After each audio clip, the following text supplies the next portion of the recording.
Përshëndetje të gjithëve, ju lutem për vëmendjen tuaj, mirë se vini sot në stenden e Liz Bookstore, e vetmja librari që prezanton dhe afirmon autorët shqiptar, qofshin nga Kosova, Shqipëria apo edhe nga Mërgata.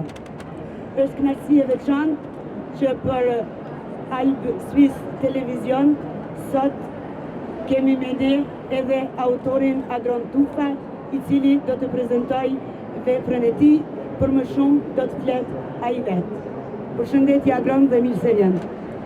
Faleminderit, përshëndetje, mirë se ju gjej dhe komplimente për përpjekjen tuaj për të shpërndarë një lajm të rëndësishëm të kulturës këtu në panelin ndërkombëtar të librit në Gjenevë dhe për një lloj rezistence dhe heroizmi kulturor që bëjnë pikërisht libraria që është e vetmja prezente që na përfaqëson si kulturë, si gjuhë në këtë panel rëndësishëm. Nëse ka ato që bëjnë sakrifica, heronjë kulturor që bëjnë sakrifica, janë pikërisht këta personazh, sepse nëse nuk do të ishin, nuk kam parasysh aktivitetin e tyre edhe vjetë. Nëse nuk do të ishin, nuk do të ishte e pranishme as kultura shqipe e Kosovës, e Shqipërisë e diasporës. Por i mbushur me mirënjohje dhe unë e shpreh këtë respekt e theksoj.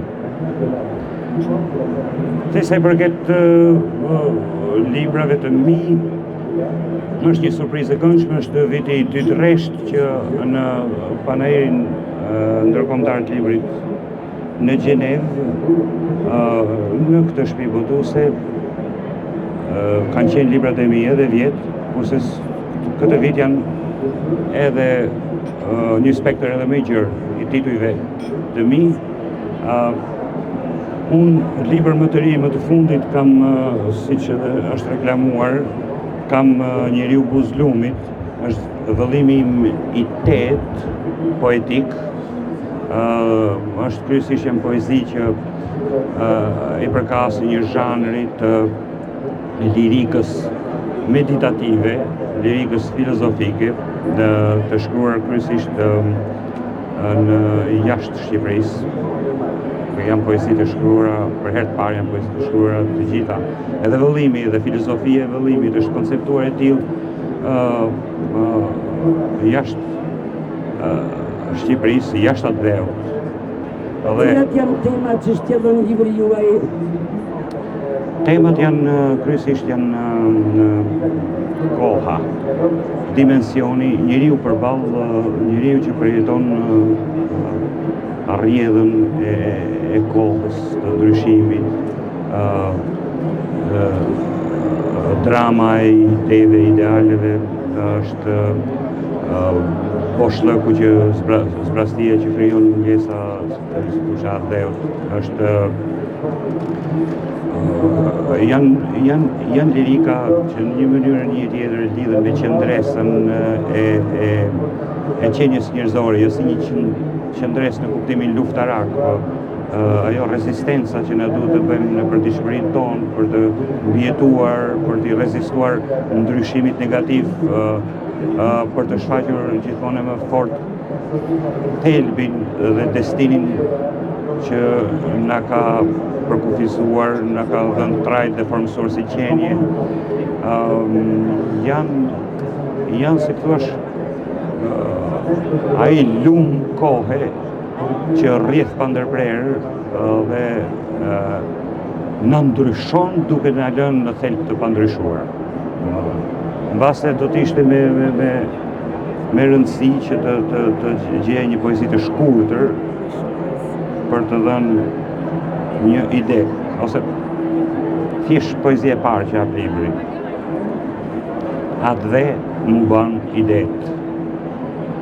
Atë dhe mu bën idet që i ngrohë ëmbël në ploçk, me kurmin e mërdhir, në folen më të lartë të kavakut dimëror, të zhveshur, pilirak, si një klith me penel me strishtimit fusharak.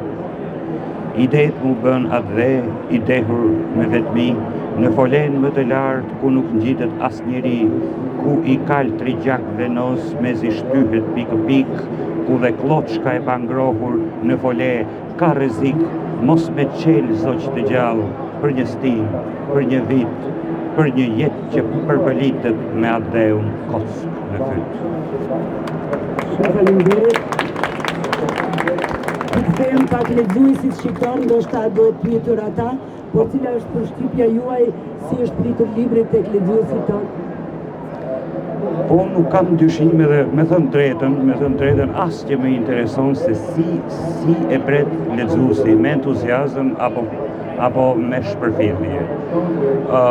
Nuk është libri im i parë që t'i bëj këto prova, është libri 25 ndoshta dhe unë nga kjo përvojë kam mësuar që kam një lexues jo si thosh epidemik me numër të mëdhenj, po kam një grush lexuesi shpresnik që më lexojnë vazhdimisht, gjejnë mënyrën patjetër që ta gjejnë librin dhe ta lexojnë, në mos tani më vonë. Pak janë dhe lumturia më e madhe është të kesh lexues të vërtet besnik që të ndjekin, që nuk e kanë letërsinë si mjet të një argëtimi lehtë, domethënë. Dhe së këndemi del që ky libër është një lloj si dhe të tjerët, është pritur shumë mirë dhe me po them ndoshta është pritur pa ndonjë habit madh, sepse ata e dinë se çfarë presin. Premi, thjesht qenia e një libri të ri, të një poeti që ka një traditë të konsekuente, të vazhdueshme, është e vetë mjaftueshme për të shpjeguar gjithçka. Prej me ndoshta presin librin tjetër të radhës, por poezia është një lloj arti që nuk provohet me njëherë. Nga libri më parshëm me poezi që kam pasur në 2019, Zonja Asnjëri dhe Zoti Askullkush, u deshëm 5 vjet për të ardhur tek ky vëllim i ri. Tema ime kryesore është koha, gjuha, atë dheu që ndroni fshehur, domethënë gjithmonë i maskuar. Tematika e përhershme është e përfshirë në kategoritë e meditimit, koha, gjuha, siç e thash më, dhe rezistenca, ndryshimi. Kur perlat apo të themi më qartë, do të thesaret e trurit shqiptarëve iken nga dheu dhe ju tani jetoni në një vend tjetër jashtë Shqipërisë së ri, apo jo? Jo, nuk ka lidhje fare. Në këtë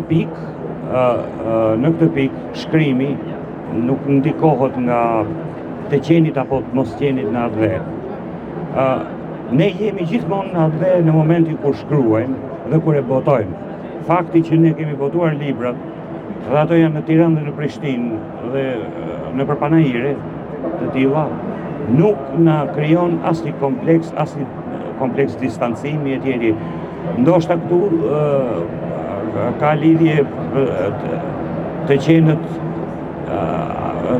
dhe ndjesitë asociative me toposin të tilla që janë gjeografike, duke qenë në vendlindje apo duke lëvizur nëpër vendet e dashura të adheut. Por në përgjithësi, domethënë nuk krijon. Shumica e shqiptarëve besoj sot në një mënyrë në një tjetër, edhe kur janë brenda dheut, janë emigrantë, janë emigrantë të brendshëm, emigrantë të jashtëm, pak rëndësi ka.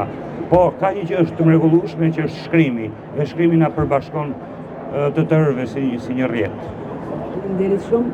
Si e shihni ju sot promovimin e letërsisë shqiptare, qoftë në dhe apo jashtë? Po ky smundjet më të mëdha këtu janë. Domethënë letërsia shqipe ekziston dhe ekzistojnë mjaft profile të spikatura poetësh dhe prozatorësh, por që është tmerrsisht e vështirë që t'i njohësh, që të krijosh një ide të vlerave të tyre, sepse tregu që bën shpërndarjen e librit dhe kemi thënë shpërndarje e librit, themi shpërndarje e vlerash, ai është vazhdimisht në nivelin më të mirueshëm, si në Shqipëri, aq më tepër në Kosovë, domethënë që është akoma më keq.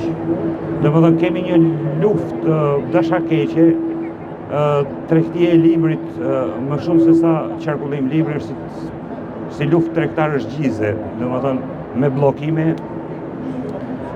Dikush që ka sukses, patjetër do të bllokohet nga dikush jo.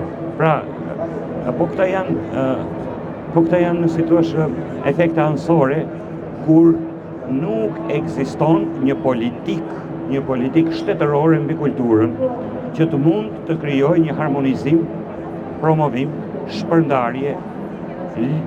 Autorët shqiptar kanë një breng të madhe sepse ata nuk e kanë shumë vështirë ta shohin veten të shpërndarë nëpër qytete të ndryshme të Shqipërisë, Kosovës, Maqedonisë, sepse shpërndarësi nuk është interesuar ta bëjë këtë punë.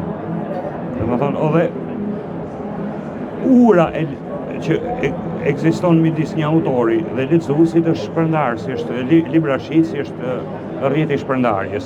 Nëse nuk funksionon kjo urë, autori mbetet i izoluar, i panjohur.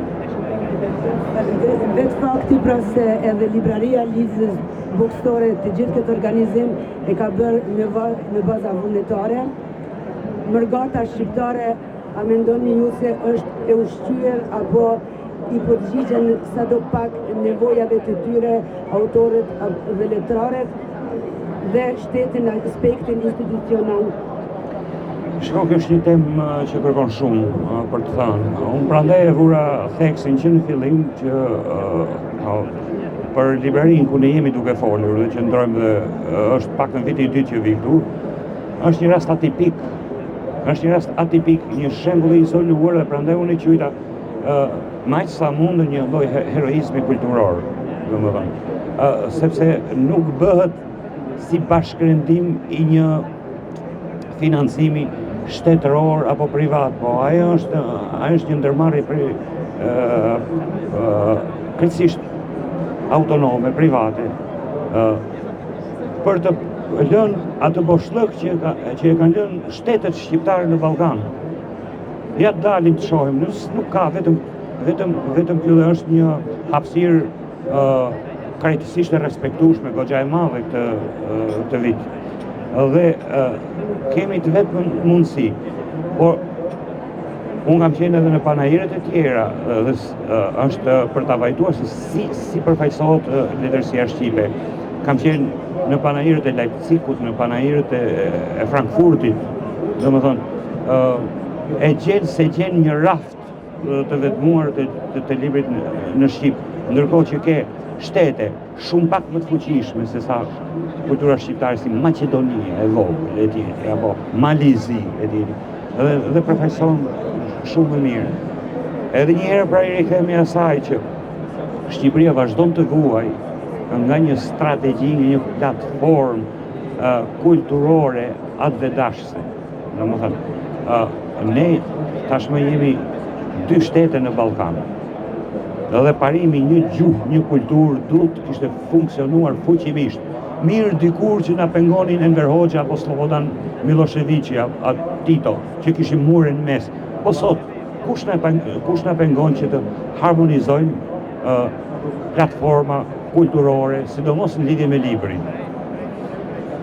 Sa i përket emigracionit, dihet kur shpërndahet keq nëpër Shqipëri libri në Kosovë, mos prit në gjë më të mirë në vendet ku ka emigrant shqiptar, në Greqi, Itali, Gjermani, Zvicër, kudo.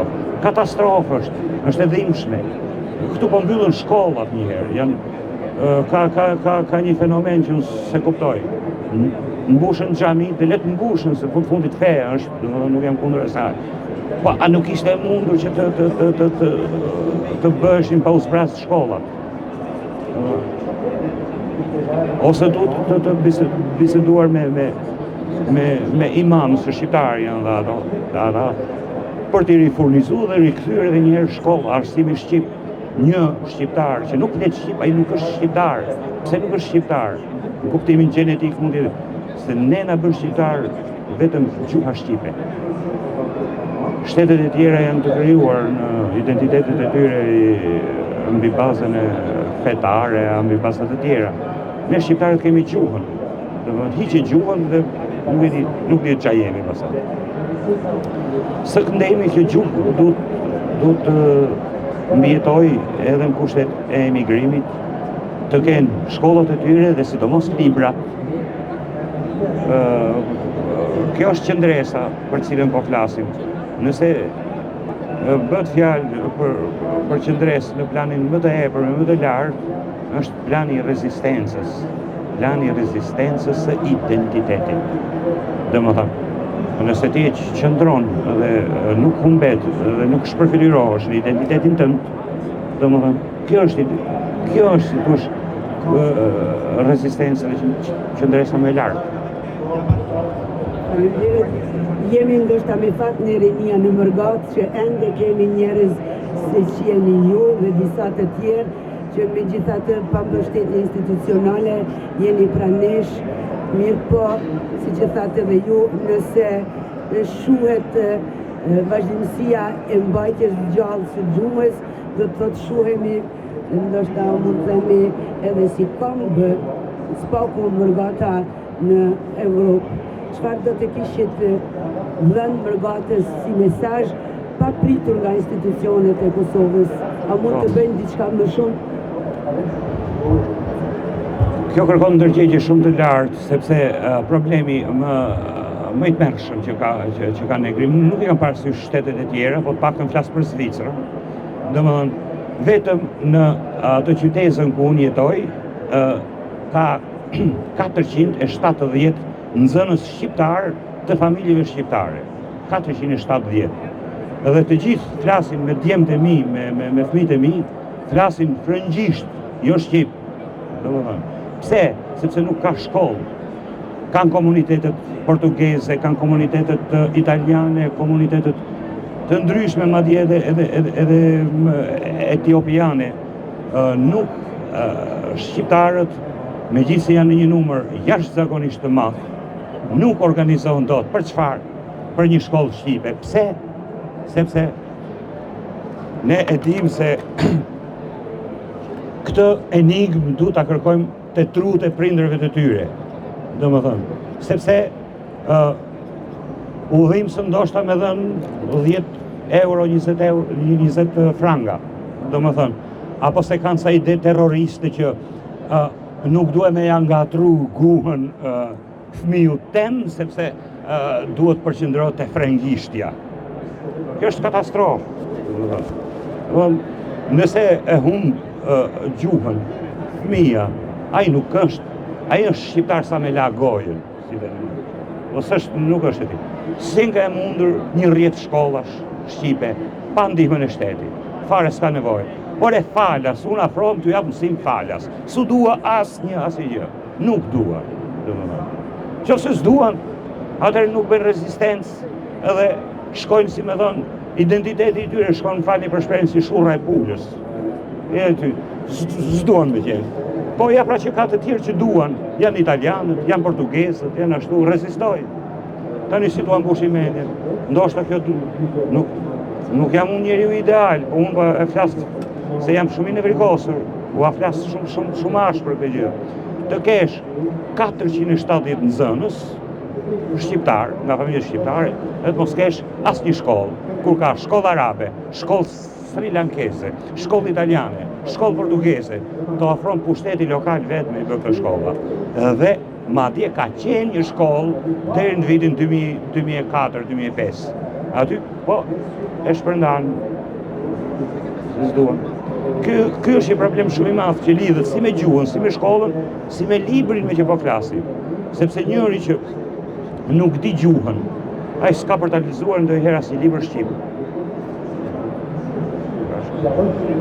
Dhe thuhet po ashtu edhe sipas studimeve që janë bërë në nivel federal këtu në Zvicër, se një fëmijë që nuk e din gjuhën e vet amtare, që nuk e zotron mirë, ai edhe nuk mund ta mësoj një gjuhë tjetër ashtu edhe siç duhet. Prandaj unë e konsideroj zërin e juaj edhe si klithm që i bashkangjitet dhe shumë të tjerëve që njëkohësisht kemi këtë klithm, këtë dëshpërim ndoshta ndaj atëut, të cilët mungojnë dhe nuk janë të pranishëm të ndihmojnë organizimin e shkollës shqipe këtu. Mbetet apo lutemi pra të themi se siç ishin organizuar shqiptarët para luftës për ta mbështetur lindjen e shtetit të Kosovës, duhet sërish të mbështesen mes vetë të organizohen dhe të rilindin përsëri shkollën shqipe. Në nivelin shtetëror dihet që ka marrëdhënie midis ministrive përkatëse të arsimit të Shqipërisë dhe të Kosovës. Sikur shoqatat brenda shteteve si Zvicra, shoqatat shqiptare, po them shqiptare, kryesisht diaspora e Zvicrës është kosovare, të këmbgulin që ato ministrit e arsimit, apo ka pasur dhe ministrit diasporës, harrova fare unë, nuk thënë, se kjo është qesharake, dhe më thënë, në qoftë se ata nuk plotësojnë të poshtlëk, atëherë në çfarë dreqin merren, dhe më thënë. Pra, në qoftë se nuk ka një insistim, një këmbgulje, për t'ju sjell shkollat dhe bazën materiale mësimore në qytetet ku janë shqiptarët, atëherë ata e meritojnë që të mos të bojkotohet dhe të sabotohet votimi. Sepse, si që nga kjo, ti kërkon votën e emigrantëve, domethënë për ta mbushur parlamentin atje, ndërkohë që nuk u krijon mundësinë me mësu minimalja gjuhën shqipe, të mësojnë abetarën, të mësojnë paktën 4 klasë e para fillore, edhe shkrime e këndim shqip, edhe të paktën disa nga elementet më të mrekullueshëm të folklorit, të historisë, për ati që përbën ashtënorin identitar. Në qoftë se politika shqiptare në Shqipëri apo në Kosovë nuk është e gatshme ta kryejë këtë obligim dhe detyrim kushtetues, atëherë thjesht për mendimin tim meriton vetëm një përgjigje, mos prisni t'ju votojmë. Kaq e thjeshtë është. Kthehemi sërish librit, a janë kërkuar librat e juaj në organizime të ndryshme të mërgatës zvicrane që të shpërndohen më tutje, apo ju? Jo, nuk kam djeni për këtë. Unë kam një botus në Tiranë që është Onufri dhe është krejtësisht punë e tij se ku i shpërndan, e shpërndan, a jemi të kënaqur, as jemi të kënaqur ne me shpërndarjen. Unë e kam thënë gjithmonë, nuk jemi të kënaqur fare. As një autor shqiptar nuk është i kënaqur me shpërndarjen e librit. Shtëpitë botuse nuk ka kanë arritur do ta zgjidhin këtë problem, se si ta lëvizin librin, si ta dërgojnë brenda për brenda njëherë Shqipërisë dhe Kosovës. Pastaj me sa di unë ka edhe një luftë tërësisht idiote që si grupe mafiozësh ke botus të Shqipërisë që bllokojnë botusit e Kosovës, të deportojnë atje. Si me thënë si puna e ujrave deti Adriatik dhe deti Jon. Këtu kam qenë dëshmitar i këtyre skenave të tmerrshme, domethënë se si shtëpitë botuse të Kosovës nuk deportojnë në Shqipëri. Mirë po, librat që prodhohen në Shqipëri e përmbysin tregun e Kosovës dhe kjo është e padrejtë. Domethënë. Tani këtu ka diçka që çalon, që nuk shkon. Dhe e din fort mirë. Vetë ata aktorë të ati tregu e din që nuk shkon. Po pse nuk e nënshtrojnë një diskutim? Kanë frikë. Ajo është thjesht një tip është një luftë bracash me gishtë në buzë për të bllokuar njëri tjetrin.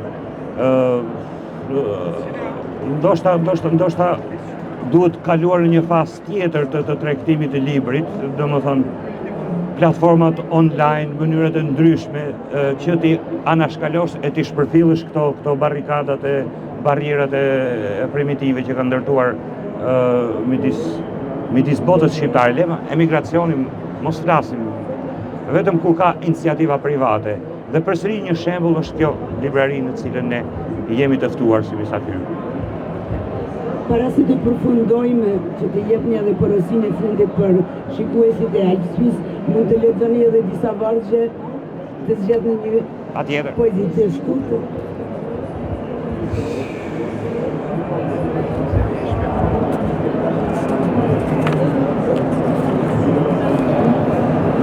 Bibliotek Exili. Bibliotek Exili e një gjuhë që nuk e njoh. Rafte të mbushura me libra të blem lirë, të falur, të qitur jashtë shtëpive. U bën astreh në këto rafte, mes të cilëve tash neteve të pa gjuma, endëm i përhumbun si një shaman në kërkim të shpirtnave. U kallë vështrim pyetës shpinoreve, titujve, me një dilem të pesut në mendje, por librat sa orë ngjishën mbas njëri tjetrit në rafte, i japin me kuptue, nuk do të bahemi kur të tut. Duhet kohë, them, shmang vështrimin. Duhet kohë, shestoj me vetem, me folë, me u marrë vesh, ashtu si që bajnë burrat me gratë e huajat pa shmangshme. Nësë mbon sa kaq ekzistenca e braktisur në bibliotekës sime në Tiranë. Ndjesia ime si e një anije të ankorueme me spirancë në brigje të sigurta, të kuqremta, të veshuna me një vjesht të begat, dijesh me fruta të pamorta. Asa shtimet kështu, o të ngjashmit e mi, qiejt tanë janë biblioteka. Do kisha dasht me ushkim në prehnin e sofisë sime qiellore në Tiranë, mbuluar me vëllime të trasha klasike, enciklopedi, fashikuj poezishe, traktate, midis një kuvendimi joshës pambarim, tu e u fik ka dalë si kandili në përplitjen e mrame. Por tash më duhet me shpik një vete tjetër, një tjetër jetë, deri kur ta zbus këtë gruet e egër, të panjohur e të ftoht, që fati ma shtiu për short. Dhe porosia juaj për fund.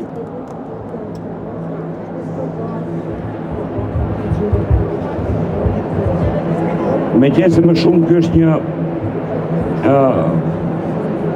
performancë e librarisë Niko Qire, është performancë autorësh,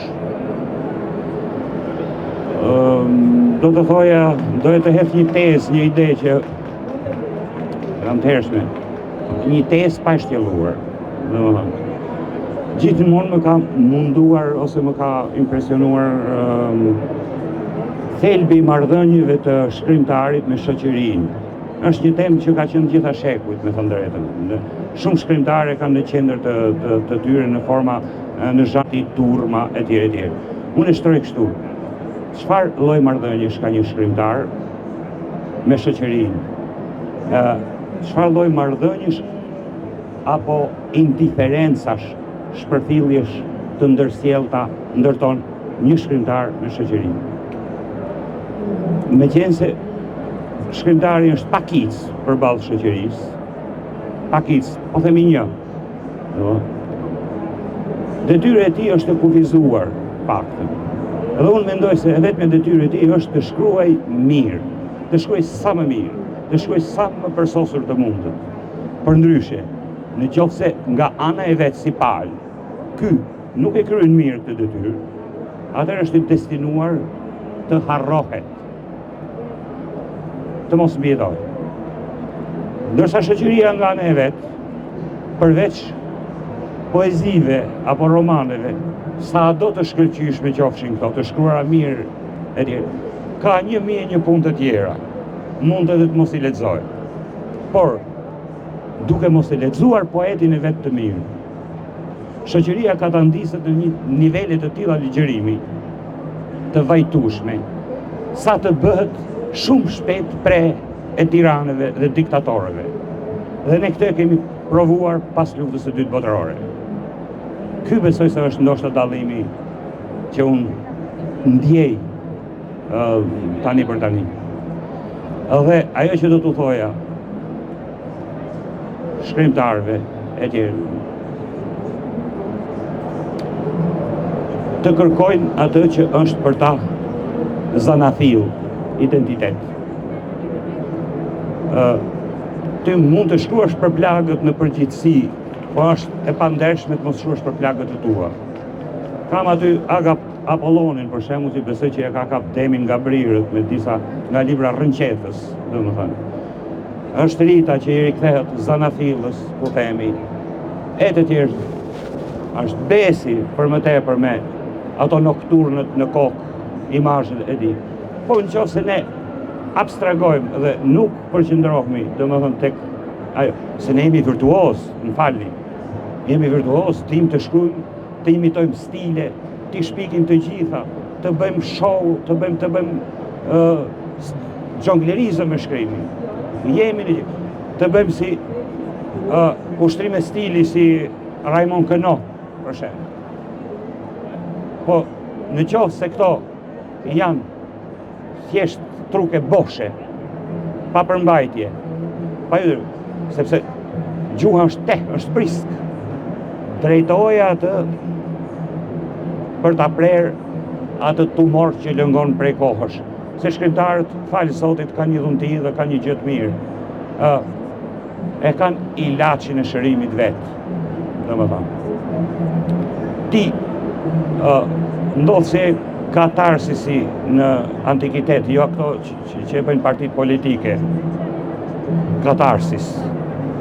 Katarsi në teatr, sipas Aristotelit, përmes një perde lotësh në dramën që e shef në skenë, ti del i lehtësuar, si të kesh bërë eksorcizëm.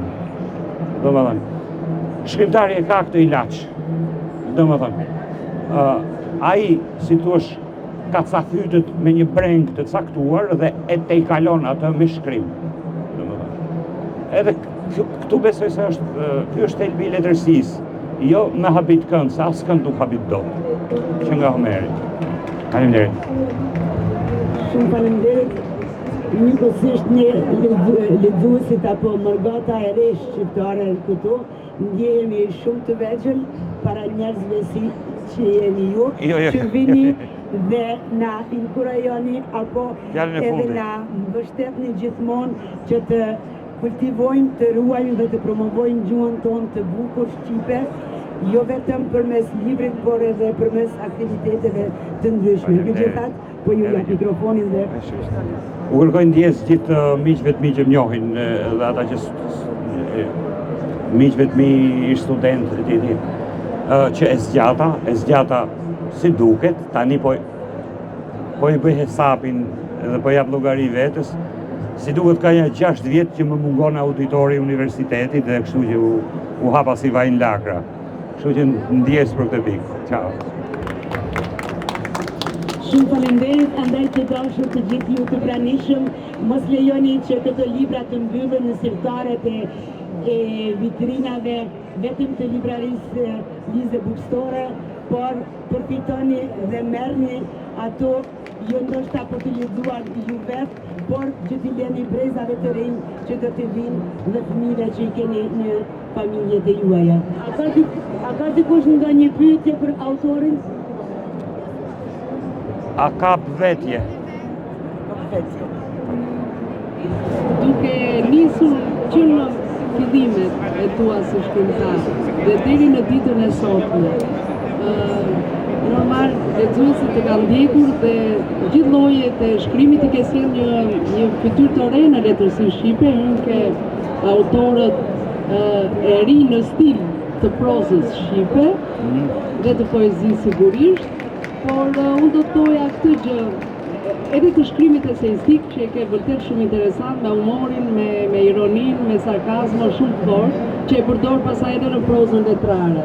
Unë thjesht do doja cili nga librat të ka dhëmbur më shumë sa ai libër që të dhëm më shumë, ai libër edhe duhet edhe më shumë. Do të thënë në këtë moshë apo në shkrimet e para? Të mos ma kishe bërë këtë pyetje, ama. Shiko, libër i cili ka qenë shumë i vështirë, po them unë, emocionalisht për të shkruar, është libri Gurit të varrit që rrëfej. Është një libër që më ka vënë në siklet sepse unë flas në veten e dytë aty dhe jam femër, domethënë. Aga Polloni në një shkrim të tij dy tragjedi dhe një katarsis e ka vënë në spikam, domethënë në mënyrë strukturore se si është ndërtuar romani. Por në thelbin e vet, kur ti hipostazon një gjini tjetër, se nuk u bën nami, nuk është një gjë e madhe, në gjithë meshkujt jemi femra, gjithë femrat janë meshkuj, se bëjnë sikur janë kështu republika të ndara, njerëz më janë, kemi motrat dhe mamat tona, apo jo, domethënë gratë, vajzat. Pra, por gjithsesi të harrosh që ti je mashkull dhe të veprosh si një femër, është pak a shumë e njëjta gjë që i bënin Tolstojt për Ana Kareninën. Edhe thoshte Ana Karenina jam unë, thoshte. Por edhe zonja po është eksakt ashtu. Por problemi është që të jesh, këtë mund ta bësh për një narrativ XY, po themi, për një narrativ siç jemi mbledhur ne këtu dhe diçka. Problemi është që të jesh një femër e shtypur dhe e përdhunuar sistematikisht, domethënë, nga njerëzit me pushtet, domethënë nga strukturat e sigurimit të shtetit, domethënë etj. Dhe të jesh femër e një klase të deklasuar, edhe një femër të jesh e nivelit elitar më tepër, më publik, këngëtare, e famshme, edhe përse i t'jeshe përdhunuar. Kjo gjë ishin gjëra që dukeshin sikur nuk do të pajtoheshin kurrë. Unë nisa ta bëj një teatr personal për një aktore që do të bënte teatr privat, personal, monodram. Drama është një zhanër që unë kurrë nuk e kam shkruar dhe më duket krejt mistik, jo si Agu për shembull. Kam filluar ca eksperimente tani vonë, por këtë roman unë e fillova si dramë. 25 faqet e para ishin kështu, me fjalë personazh i flet, 2 personazh. Aktoria e famshme, Zoti i dhash shëndet edhe sot, e lexoi atë, edhe unë zi në fytyrë, u shkënjy fare, po ti tha ma ke mbushur plot me filozofi këtë, domethënë, sepse ai donte një femër që t'ishte në kufirin midis dy kohëve, të diktaturës dhe të lirisë. Dhe unë ashtu bëra. Po, i thash ti ke dashur ndonjë kungulleshk, apo ndonjë femër që ditë mendoj, domethënë, është filozofike. Kështu ngeli, mas 5 vitësh kur pastrova kompjuterin, ndesha në këtë dramë, merdi keq me hedh atje në recycle bin, edhe thash në vete, pa ta lexoj, do të që më pëlqeu, po ishme budallaqka ta shumë. Ja hoqa ato në paranteza, në klapa, mbrëmje, dëgjot një gjelë, apo të kushu. Hoqa atë të funksionoj si roman deri në fund. Kurse të tjerët janë shkruar gjithë një me kënaqësi, pastaj romanet e fundit janë vërtet janë të rënda, pavarësisht se lexohen me lehtësi, po për mua kanë qenë shumë të rënda. Domethënë, kur thonë gjë e thjeshtë është gjë më poshtër që i thonë një shkrimtar. Ti thush që është diçka e thjeshtë, është kulmi i ndërlikueshmërisë. Se për ta bërë atë qashtërsi e transparencë, ajo kërkon punën e vërtetë. Të mos harrojmë se ju jeni edhe përzgjedhës apo edhe autor I fotografive që janë në sfond të aksionit me temën pasojat e komunizmit në Shqipëri. A mund të na flisni pak përgjithsisht rreth kësaj? Unë kam pas një periudhë timën dhe besoj se çdo kush e ka kryer atë lloj një ndër detyrat që se kush e ka në kredon e vet e kryen. Nuk mund t'i kërkosh me zor çdo kujt që të bëj diçka në atë kauzë që t'jenë më shumë. Domethënë, unë e kam bërë për 8 vite me radhë, por në mënyrë institucionale, se para institucionit s'ka ndryshuar asnjë gjë. Në shkrimet e mia është shumë e pranishme tema e persekutimit komunist dhe rehabilitimit, rifitimit të dinjitetit njeriu. Domethënë, është edhe në romane, edhe në kudo, domethënë. Por unë aty u ndesha në kuptimin frontal, konkret. Nuk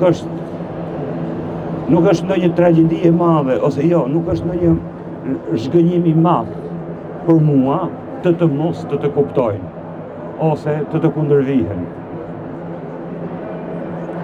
Është një gjë e pritshme, domethënë. Kostot I merr përsipër. Kur thua të vërtetën, kostot janë të rënda. Ja ishim tavolin pak me disa miq dhe u thash një fjalë të pleqjve të Dibrës.